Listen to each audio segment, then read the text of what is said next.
자, 오늘은 요한복음 3장 22절에서 30절 말씀을 가지고 그리스도의 정신이라는 제목으로 말씀을 나누겠습니다. 여러분, 지금 파리올림픽 오늘 끝나더라고요. 아닌가? 오늘까지던데. 파리올림픽이 진행되고 있는 거 여러분 아시죠? 여러분 파리올림픽 봤어요? 요즘 올림픽을 안 보더라. 다들 삶이 바빠서. 금메달 많이 땄던데. 양궁에서는 금메달 우리가 다 땄고, 단식에서도 메달 많이 따고 하더라고요. 자, 올림픽은요, 동계와 학예 4년에 한 번씩 개최하는 전 세계의 최대 규모의 종합 스포츠 축제이며 세계에서 가장 권위 있는 종합 스포츠 대회입니다. 라고 사전에 명시가 되어 있더라고요. 자, 첫 대회는요, 1896년에 열렸대요. 올림픽을 준비하는 선수들은요, 자신의 평생의 시간을 투자해가지고 그 경기에 임합니다. 자신의 평생의 삶에 자신의 모든 것들을 바쳐서 시간과 노력과 피와 땀과 눈물과 심지어는 사람과의 관계성 안에서도 자신의 모든 것들을 포기하고 이 경기 하나만을 바라보고 열심히 뛰어가요. 올림픽에 출전한다는 것은요, 그 출전한다는 것 자체만으로도 굉장히 영광스러운 일이에요. 그러나 영광스러운 일이지만 올림픽에서 메달을 받는다는 것은요, 정말 영광스러운 일이죠. 수많은 전 세계 사람들에게 인정을 받는 거고요. 수많은 전 세계 사람들에게 나의 노력과 헌신의 수고를 그들에게 인정받는 것과 동시에 그것을 세상 가운데 증거하는 것과 같아요. 우리도 많은 분야에서 메달을 땄습니다. 양궁은 말할 것도 없이 믿고 보는 스포츠이기 때문에 양궁에서는 전 종목을 금메달 땄더라고요. 남자, 여자 단체, 그리고 남자, 여자 단식, 복식, 혼합복식. 보니까 양궁의 총 경기가 5개가 있다는데 메달은 7개더라고요. 그러니까 그만큼 양궁이 참 잘했어요, 우리나라가. 자, 그뿐만이 아니라 여러분 배드민턴 알아요? 배드민턴 안세영 선수? 안세영 선수가 있는데 여자 단식에서 금메달 땄대요. 대단한 분이죠. 그리고 배드민턴 혼합복식에서도 은메달을 땄다고 합니다. 자, 그 외에도요, 태권도에서도 메달을 받았고요. 그리고 유도에서도 메달을 받았고, 사격에서도 메달을 받았고, 다양한 분야에서 메달을 받았습니다. 선수들의 피와 땀과 눈물의 결실을 보며 박수가 절로 나오지 않을 수가 없었어요. 너무나도 기쁘더라고요. 자, 올림픽은요, 경쟁이 있는 자리예요. 어떠한 사람도 부정할 수 없을 겁니다. 올림픽은요, 경쟁을 하는 자리입니다. 상대방과 경쟁을 해서 1등, 2등, 3등을 가리는 자리이며 영광의 메달을 수여하는 자리입니다. 그런데 올림픽의 정신은요, 뭔가 경쟁이라는 단어와는 조금 다른 의미를 가지고 있어요. 선생님 올림픽 정신에 대해서 좀 찾아봤는데 올림픽 정신을 이렇게 정의합니다. 경쟁에서 이기는 것이 아니다라고 정의를 해요. 자, 스포츠를 통해 심신을 향상시키고 문화와 국적 등 다양한 차이를 극복하며 우정과 연대감과 페어플레이 정신을 가지고 평화롭고 더 나은 세계의 실현에 공헌하는 것이다 라고 얘기합니다. 경쟁을 해가지고 얘 짓밟고 얘 제끼고 1등 딱 되는 것이 올림픽 정신이 아니라 서로가 더욱더 하나 되고 그 안에서 우정과 연대감과 페어플레이를 통해서 좀 더 나은 세계의 실현을 위해서 이바지하는 것이 올림픽 정신이다 라고 합니다. 전사님은요, 이번에 올림픽 정신이라는 수많은 감동적인 장면들이 있었지만 올림픽 정신을 조금 보일 수 있었던 장면이 있었어요. 자, 패스. 여러분 이 선수 누군지 알아요?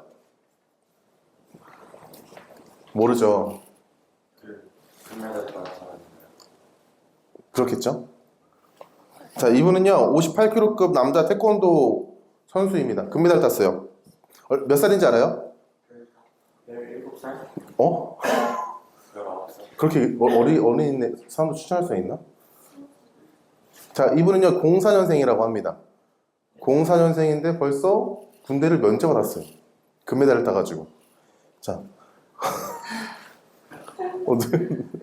자, 04년생 어린 선수인데요. 태권도 선수예요. 58kg급 남자 태권도 선수인데 결승전에서 금메달을 딴 선수입니다. 자, 결승에서요. 아제르바이잔이라는 나라의 마고메도프라는 선수를 만났어요. 이름도 어렵네. 아제르바이잔이라는 나라의 마고메도프. 마고씨라고 할게요. 마고 선수를 만났어요. 두 사람의 경기의 승패를 가르는 결정적인 요인이 뭐였냐면요.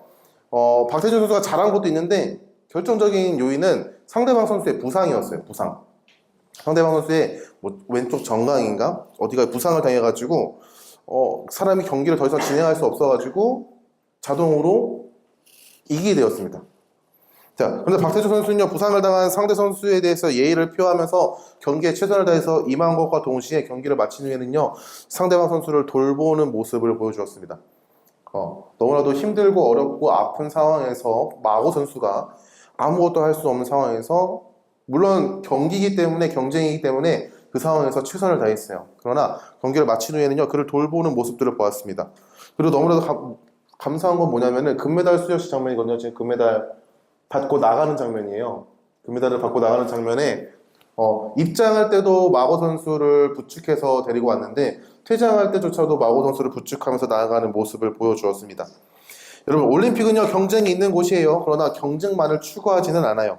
경쟁 이면에는요, 서로를 향한 우정과 연대감과 페어플레이 정신을 가지고 하나됨과 평화를 실현하려고 노력합니다. 경제 이면에 추구하는 가치관이 바로 올림픽 정신이라는 거예요. 자, 어린 선수지만 박태준 선수가 상대방의 선수를 향해서 보여줬던 이러한 행동은요, 올림픽이라는 무대를 더욱더 빛나게 하는 모습이라고 생각을 해요. 오늘 우리가 볼 말씀에 보면은 그리스도의 정신, 전사님 좀 이름을 좀 지어봤는데 그리스도의 정신을 좀 드러나게 하는 성도의 삶을 이야기하고 있어요. 그리스도의 정신. 올림픽 정신이 있듯이 성도에게도 하나님께서 우리에게 보여주신, 성도에게 보이신 그리스도의 정신, 그리고 우리가 보여야 할 그리스도의 정신에 대해서 이야기하고 있다는 거예요. 세상은 올림픽과 비교할 수 없을 정도로 수많은 경쟁을 하면서 살아갑니다. 여러분도 평일 내내 경쟁하다가 살아왔죠. 때로 누군가는 게임을 통해서 경쟁을 하기도 했을 거고요. 누군가에게는요, 학업을 통해서 경쟁을 하기도 했을 겁니다. 샬롬이는 자전거를 타니까 앞에 있는 사람을 이겨보려고 그것도 경쟁이에요. 때로는 내가 나와 함께 지내는 언니, 오빠, 형, 누나, 동생보다 고기를 한 점이라도 더 먹는 것도 경쟁입니다. 여러분, 우리는요, 매 순간 경쟁을 하며 살아가요. 내가 의도치 않게 우리는요, 매 순간 경쟁이라는 것을 행하며 살아간단 말이에요. 우리가 등급을 받는 것도 경쟁이에요, 여러분. 학업의 성적을 받는 것도 경쟁이란 말이에요. 그 경쟁에서 살아남는 사람들이 자신이 원하는 대학을 선택해서 갈 수 있는 거죠. 그 안에서 성도로서 우리는 어떻게 그리스도의 정신을 드러낼 수 있는가에 대해서 오늘 말씀을 통해서 함께 보길 바랍니다. 자, 오늘 말씀은요, 예수님께서 제자들과 유대 땅으로 가서 거기서 유하시면서 세례를 베푸신다라는 사실을 언급하면서 시작합니다. 세례 요한도 살렘 가까운 에논에서 세례를 베풀었다는 사실도 이야기해요. 근데 세례 요한은 예수님께서 세례 요한을 찾아오시기 전부터 사람들에게 세례를 베풀었어요. 물가에서 세례를 베풀었고, 세례 요한은 자신의 삶이 이것이 삶의 목적이고 내가 살아가는 이유다라는 것도 알았습니다. 그렇기 때문에 요한복음 1장 23절 말씀에 세례 요한이 자신을 향해 이렇게 고백해요. 이르되 나는 선지자 이사야의 말과 같이 주의 길을 곧게 하라고 광야에서 외치는 자의 소리로라 하니라라고 얘기합니다. 자신을 가리켜서 나는 하나님께서 우리에게 보내실 그리스도 구원자 메시아를 맞이하는 자, 그 주의 길을 곧게 하는 자, 길을 닦는 자, 길을 예비하는 하나님의 성도입니다라는 것들을 이야기를 하는 거예요. 그 가운데 예수님께서 찾아오셨어요. 세례 요한을. 예수님께서 세례받은 거 여러분 기억하죠? 세례 요한을 찾아오셨고 세례 요한에게 세례를 받았습니다. 세례를 받은 이유는요, 하나님의 뜻하신 바였기 때문에 그 가운데 세례를 줄 수밖에 없었습니다. 마태복음의 말씀을 잘 보면요, 예수님께서 이제는 나에게 세례를 베풀어라 라고 얘기합니다. 세례 요한은 끝까지 거부했거든요. 아니, 어떻게 죄 없는 분이 죄를 사하는 세례를 베풀라고 하십니까? 저는 오히려 당신에게 세례를 받아야 되는데 어떻게 제가 세례를 베풀라고 명하십니까? 그 가운데 예수님은요, 이제는 해라, 나에게 이제는 베풀어라 라고 말씀하세요. 오늘 말씀은 요한이 감옥에 갇히기 전에 있는 사건이에요. 요한의 제자들이 요한에게 물어요. 랍비여, 선생님과 함께 요단강 저편에 있던 이곳 선생님이 증언하시던 이가 세례를 베풀매 사람이 다 그에게로 가더이다 라고 얘기하는 거예요. 선생님, 지난번에 선생님께서 증언하셨던 그 사람 예수가 세례를 베풀고 있습니다 라고 얘기하는 겁니다. 이 말에는요, 단순하게 선생님 저기에 보니까 선생님이 말했던 그 예수라는 사람이 지금 세례를 베풀고 있네요, 사실만 이야기하는 것이 아니에요. 그 안에는요, 알게 모르게 경쟁 심리가 담겨져 있습니다.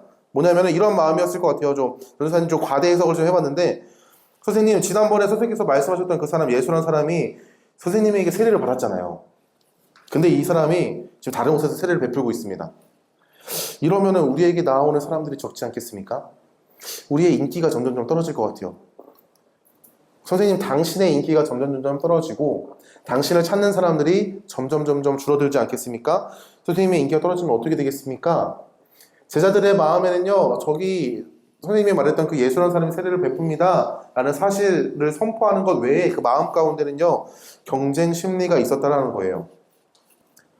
세례 요한은 제자들의 이러한 의도를 알고요, 이렇게 말합니다. 3장 27절에서 28절 말씀에 이렇게 얘기해요. 요한이 대답하여 이르되 만일 하늘에서 주신 바 아니면 사람이 아무것도 받을 수 없느니라. 내가 말한 바 나는 그리스도가 아니요 그의 앞에 보내심을 받은 자라고 한 것을 증언할 자는 너희니라 라고 얘기합니다. 만일 하나님께서 하늘에서 주신 바가 아니면은 사람이 아무것도 할 수 없어. 즉 지금 예수님이 저기서 세례를 베푸는 것은 하나님께서 주신 사명을 따라서 행하는 것이다 라는 것들을 이야기하고 있어요. 그리고 나는 그리스도가 아니요 내가 하나님께서 보내시는 그 보냄을 받은 자를 증언할 자라는 것을 이제 너희가 증언할 거야 라고 얘기합니다. 이게 뭐예요? 내가 이 땅에서 하고 있는 일을 하나님께서 허락하신 사명이고 이 사명은 나를 높이기 위한 수단이 아니다라는 거예요.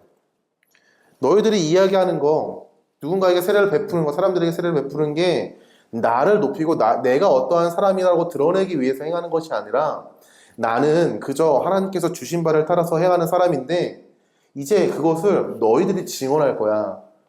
그러니까 너희들은 나를 높이는 게 아니라 나에게 허락하신 은혜를 따라서 살아가게 하신 하나님을 높이는 자가 되어야 되라는 거예요.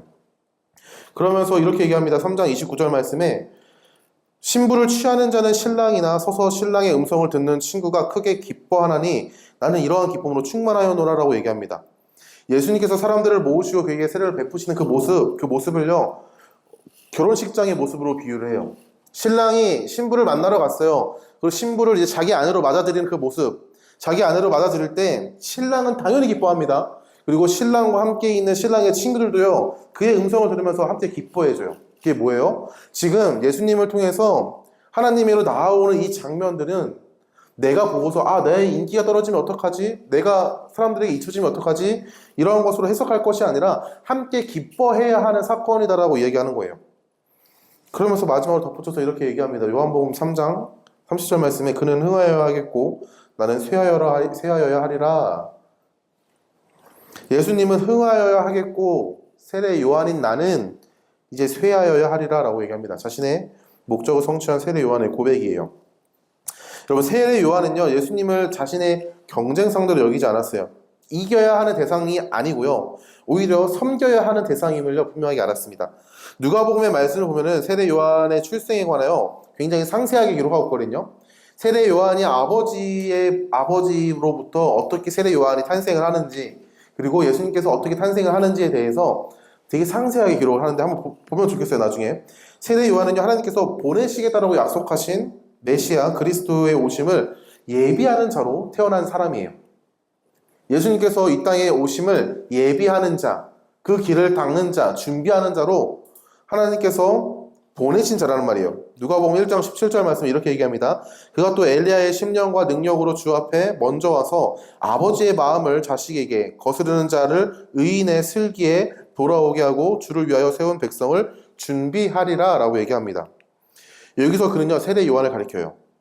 세례 요한이 아버지에게 하나님께서 보내신 천사가 이야기를 하는 거예요. 이제 네가 아들을 한 명 낳을 건데 그 아들이 어떠한 존재냐면은 하나님께서 이 이스라엘 백성들을 구원하시기 위해 이 나라의 회복을 위해서 보내실 메시아 구원자, 그가 오실 길을 예비하는 자로서 너의 아들이 태어날 거야 라고 얘기합니다. 근데 사가라는요, 그때 그 아버지 이름이 사가라거든요. 사가라, 세례 요한의 아버지 사가라와 더불어 그의 아내는요, 나이가 많아가지고 이제 애를 못 낳아요.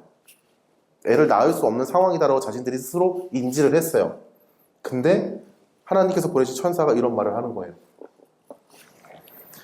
주 앞에서 먼저 와서 주를 위하여 세운 백성을 준비하리라 라고 얘기를 합니다.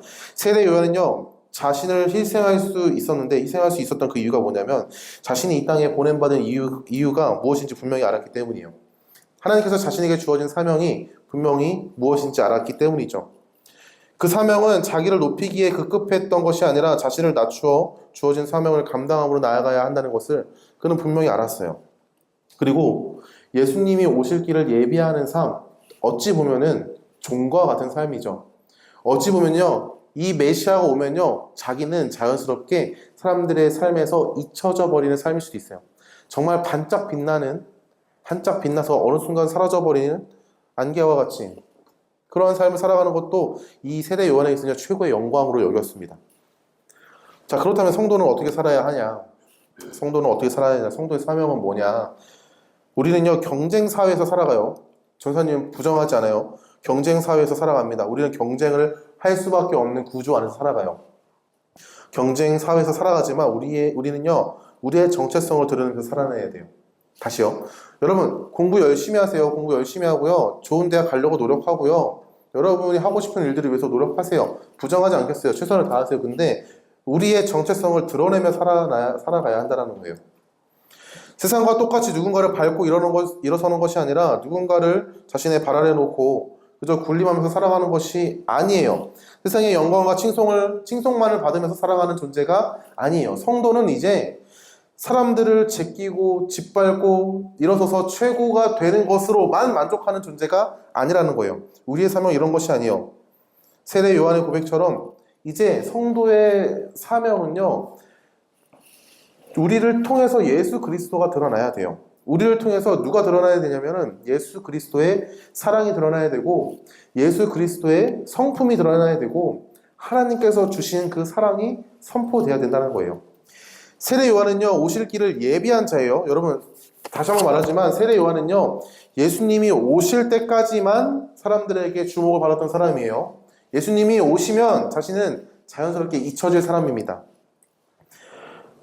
자, 근데 세례 요한은 자신에게 주어진 사명을 기뻐함으로 감당했어요. 그렇다면 이제 성도는요, 다시 오실 예수 그리스도의 길을 예비하는 자로 살아가야 돼요. 자, 예수님께서 다시 오실 거예요. 다시 오신다라고 분명하게 약속하셨습니다. 재림을 우리에게 약속하게 하셨어요. 그리고 그 약속을 기대하고 소망하며 살아갈 수 있는 믿음도 주셨습니다. 우리는 그 예수님의 재림을 기다리면서 살아가요. 우리는요, 그 안에서 예수님께서 다시 오실 길들을 예비하며 살아갑니다. 그게 우리의 사명이에요. 우리의 사명은 예수님께서 다시 오신다라고 약속하셨기 때문에 그 다시 오시는 길을 예비하는 자예요. 언제 오실지는 몰라요. 그러나 오신다고 말씀하셨어요. 그 오실 길을 예비하는 게 바로 성도라는 거예요.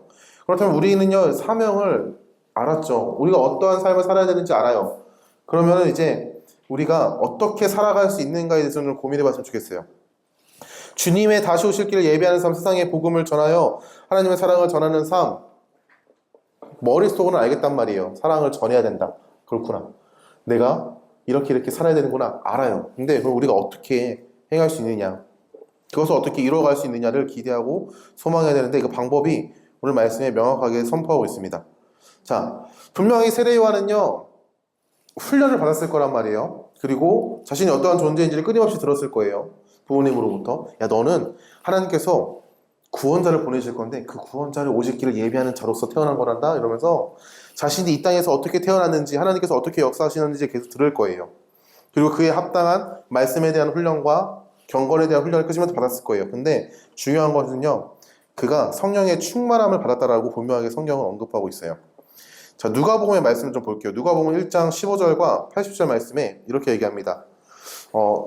누가복음 1장 15절은요, 세례 요한의 아버지에게 말씀하시는 거예요. 여기서 나오는 그는요, 세례 요한을 가리킵니다. 이는 그가 주 앞에 큰 자가 되며 포도주나 독한 술을 마시지 아니하며 모태로부터 성령의 충만함을 받아라고 얘기합니다. 80절 말씀에 아이가 자라며 심령이 강하여지며 이스라엘에게 나타난 날까지 빈들에 있느니라 하는데 심령이 강하여졌대요. 항상 하나님께서는요, 사람을 세우실 때 성령을 주시는데 성령의 충만함을 주세요. 구약의 말씀을 여러분 잘 읽어보면요, 모든 백성이 성령의 충만함을 받지는 않습니다. 구약의 말씀 여러분이 세세하게 잘 읽어보면요, 구약 시대에는 성령의 충만함을 누가 받냐? 왕과 선지자와 제사장만 받아요. 우리는 이거를 기름 부음이라고 표현하는데 하나님께서 특별하게 주시는 은혜입니다. 선택받은 자에게 부어주신 하나님의 특별한 은혜가 바로 성령의 충만함이라는 거예요. 세례 요한은 모태로부터 성장하면서 주님의 오실 길을 예비하는 그때까지 성령의 충만함을 받았던 사람이에요. 그렇다면 우리도 성령의 충만함을 받아야 돼요, 여러분. 성령의 충만함을 받기 위해서 기대하고 소망하고 간구해야 합니다. 하나님께서 우리에게 주어주신 그 사명을 감당하기 위해서 우리는요, 성령의 충만함을 받아야 돼요. 우리는 성령의 충만함을 통해서 예수 그리스도께서 우리를 위해서 행하신 일들을 깨닫게 돼요. 예수님께서 높고 높은 보좌에서 그 모든 것들을 포기하시고 아버지 하나님의 뜻을 따라서 이 땅에 오셨다는 사실을 믿게 됩니다. 하나님의 뜻을 전파하고 하나님의 사랑을 전하신 예수님을 알게 돼요. 예수님은 당연히 높임을 받아야 마땅한 하나님의 아들임에도 자신을 낮추셨습니다. 그리고 기적을 보이심으로 말미암아 사람들에게 칭송받고 높임을 받는 그 순간에도 자신을 숨기셨어요. 왜요? 지금 예수님께서 이 땅에 오셔서 해야 될 일은요, 야, 내가 이런 존재다, 나를 칭송해라, 나를 찬양해라, 내가 왕이야 라고 이렇게 자기를 높이는 것이 아니라 자기를 통해서 하나님께서 이루실 일들을 알기 때문에 예수님은 사람들이 우리의 왕이 되어 주십시오, 우리의 왕이 되어 주십시오 그 말 가운데 자신을 감추세요. 여러분, 오병이어 기적 알아요? 오병이어 기적? 오병이어 기적을 잘 보시면요, 사람들이 예수님을 왕으로 막 세우려고 하니까 예수님이 사람들 사이로 물러나십니다. 자기가 드러나는 것을 감추세요. 일부러. 왜요? 이 땅에 오신 목적 자체가 예수님이 높아지기 위함이 아니에요. 왕이 되기 위함이 아니에요. 하나님의 영광을 드러내기 위함이었어요. 자신을 높이고 찬양하는 자들을 멈추게 하시고요, 하나님의 뜻을 전하시며 하나님께만 영광을 올려드렸습니다. 죽음의 위기를 맞이하는 그 가운데서도 하나님께서 허락하신 은혜를 계속 선포해요. 사랑으로 온전히 전해요. 자신을 향하여 죽는 그 순간까지 자신을 비난하고 비판하고 욕하는 사람들을 향하여 용서해요. 여러분, 그럴 수 있어요? 여러분, 매번 매 시간 같은 때에 여러분의 뺨을 때리러 오는 사람이 있다고 한번 생각해봐요. 하루도 빠짐없이 그 사람을 용서할 수 있어요? 그것도 못해. 근데 죽는 순간까지도 자신을 향하여 손가락질하는 저 사람들을 향하여 예수님은요, 용서를 하세요. 그리고 십자가에서 손을 거두셨죠. 우리는 성령의 충만함을 입을 때 예수님께서 이루신 그리고 성취하신 일들을 깨닫게 됩니다. 단순하게 지식적으로 깨닫는 것이 아니라 그것이 나의 삶에 역사하신 하나님의 놀라우신 일하심임을 받아들이게 돼요. 믿어지게 된다는 거예요. 그리고 이 지식의 동의로 내려진 결단이 아니라 이제 마음이 변화되어서 내 전 인격적인 반응으로 하나님의 놀라우신 일들 가운데 참여하게 돼요. 그게 성령의 충만함을 입은 자에게 주시는 변화입니다. 변화. 마음이 변화돼요. 그리고 의지적으로 결단이 일어나고 내 삶 자체가 변화합니다. 여러분, 성령의 충만함을 받기 위해서는요, 여러분이 예배 자리 가운데 나와 오셔야 돼요. 굳이 이렇게 얘기하는 사람들이 있어요. 아니, 굳이 교회에서만 성령의 충만함을 받습니까? 아니, 꼭 예배를 드려야만 하나님께서 일하십니까? 하나님은 교회에서만 일하시는 분이십니까? 라고 이야기하는 사람이 있는데, 여러분이 왜 스터디 카페를 갑니까? 굳이. 여러분은 왜 도서관을 굳이 가요? 알잖아요. 여러분이 그곳에서 공부가 잘 된다는 사실을. 그나마 거기서라도 공부가 집중이 잘 된다는 사실을 알잖아요. 여러분도. 똑같아요. 하나님의 말씀이, 하나님의 찬양이, 하나님의 기도가 끊이지 않는 교회에 와서 공동체 안에서 부대끼면서 때로는 상처도 입고 때로는 용서하는 법도 배우고 사랑하는 것도 배우고 말씀을 들음으로써 말씀이 어떠한 것인지를 배움으로써 우리는 그분께 한 걸음 한 걸음씩 나아가는 거예요. 그렇기 때문에 예배 자리 가운데로 끊임없이 나와야 합니다. 성령의 충만함을 입을 수 있는 방법은 예배 자리를 지키는 것밖에 없어요. 그렇기 때문에 선생님이나 전도사님이나 목사님이 예배 자리 가운데로 계속해서 나아오세요라고 끊임없이 귀찮게 힘들게 여러분이 별로 좋아하지 않는다는 것도 알지만 계속해서 연락을 하고 여러분을 독려하고 권면하고 하는 것이 그 이유 때문이에요. 여러분이 그 자리 가운데 있어야만 여러분이 하나님이 어떠한 여러분을 위해서 계획하신 일들을 깨닫고 듣고 그 안에서 기뻐함으로 나아가잖아요. 이 나라 이 땅 가운데 살아갈 때 천국을 누리잖아요. 죽어서만 천국 갈 겁니까? 이 땅이 지옥인데? 여러분, 성령의 충만함을 입은 성도는 이제 더 이상 자신을 드러내면서 살아내지 않아요. 그러니까 자기만을 드러내진 않아요. 이제 경쟁 사회 가운데 하나님의 사랑을 전하면서 살아갑니다. 성도는 그리스도의 정신, 하나님께 영광을 드러내며 살아가는 삶을 살아가요. 자신의 삶의 유익만을 위해서 행동하지 않습니다. 누군가에 의해서 군림하기 위해서 살아가지 않아요. 성도는 1등을 향해 최고를 향해 최선을 다하는 삶을 살아갑니다. 여러분, 오늘 말씀이 오해하면 안 되는 게 내가 1등이 되면 안 되겠구나. 물론 모르겠어요. 어느 분야에 어떻게 1등이 될지 모르겠지만 내가 무조건 져야 되고 내가 무조건 양보해야 되고 내가 무조건 하나님의 사랑을 드러내기 위해서 내가 무조건 섬겨야 되는구나. 그런 걸 이야기하는 게 아니에요. 여러분, 경쟁 사회에서 경쟁하세요. 그러니까 공부하세요. 사람들과 경쟁하세요. 그러나 그 경쟁은요, 단순하게 나만을 위한, 내가 최고가 되기 위한 열심이 아니라는 거예요. 그 최선을 다하는 그 삶은요, 하나님께 영광을 올려드리기 위한 수단을 누리기 위해, 수단을 갖기 위한 최선을 다한 삶이라는 거예요. 성도가 보이는 최선의 삶은 누군가를 짓밟는 모습으로 드러나지 않아요. 경쟁은 하지만 그 경쟁 가운데 주어진 환경 가운데 최선을 다하는 모습이에요. 그 안에서 공동체 안에서 사랑을 드러내고 섬기고 그들에게 사랑을 흘려보냅니다. 사랑하는 청소년 여러분, 여러분에게 주어진 삶, 경쟁의 삶 가운데 최선을 다하세요. 공부도 열심히 하세요. 제발요. 공부 열심히 하십시오. 잘하라고는 말하고 싶지 않아요. 공부도 재능이라고 생각하기 때문에 공부를 잘해라 라고 이야기하고 싶지 않아요. 그러나 후회 없이 열심히는 하세요. 나중에 후회하지 않게 열심히 하십시오. 좋은 성적을 내기 위해서 노력도 해보세요. 때로는요, 좋은 성적을 내지 못하는 자신의 모습을 보면서 눈물도 흘려보세요. 그러나 우는 거, 불평불만하는 거 끝내지 말고 여러분이 예수님을 믿는 성도라고 고백한다면 하나님을 의지하십시오. 원하는 대학에 가기 위해서 최선을 다하세요, 여러분. 지금 1학년 친구들은 6년 남았죠. 지금 고3 친구들은 3달 남았습니다. 뭐가 됐든 간에 여러분이 원하는 대학을 위해서 열심히 노력하세요. 그러니까 그냥 제발 노력하세요, 노력. 그러나 이 노력의 이유가 단순하게 야, 내가 잘 먹고 잘 사는 거, 내가 누군가를 위해서 떵떵거리며 군림하는 거, 내가 사람들을 지배하고자 하기 때문에, 지배하기 위해서, 사람들이 인정받기 위해서, 사람들을 통제하기 위해서, 그러한 삶을 살기 위해서 얻어내는 수단이 아니라 이제 그것은요, 하나님의 영광을 드러내기 위한 수단으로서 우리가 최선을 다하는 삶을 살아가는 거예요. 여러분이 예수님을 주로 고백하고 하나님을 아버지라고 고백하는 하나님의 자녀 성도라면 여러분이 최선을 다하는 이유가 하나님께 영광을 올려드리는 것이 되기를 소망합니다. 하나님의 사랑을 전하고 예수 그리스도의 복음을 전하는 것이 되기를 여러분 소망합니다. 그리고 경쟁에서 졌다고 낙심하지 마세요. 여러분, 경쟁에서 질 수 있어요. 낙심하지 마세요. 우리의 참 소망은 이 땅에 있지 않아요. 성도에게 주어진 하나님의 나라에 우리의 참 소망이 있는 줄 믿습니다. 그렇기 때문에 우리는 경쟁에서 지다고 해도 낙심하지 않아요. 왜요? 이 땅 가운데 소망을 두고 살아가는 성도가 아니기 때문에 이 땅에서의 1등이 우리의 삶의 목표가 아니에요. 우리를 통해서, 나를 통해서 하나님이 드러나는 것이 이 최선을 다하는 삶의 이유이기 때문에 1등이 되지 않는다고 해서 나를 정죄하고 불평과 불만과 낙심하며 살아가지 않는다는 거예요.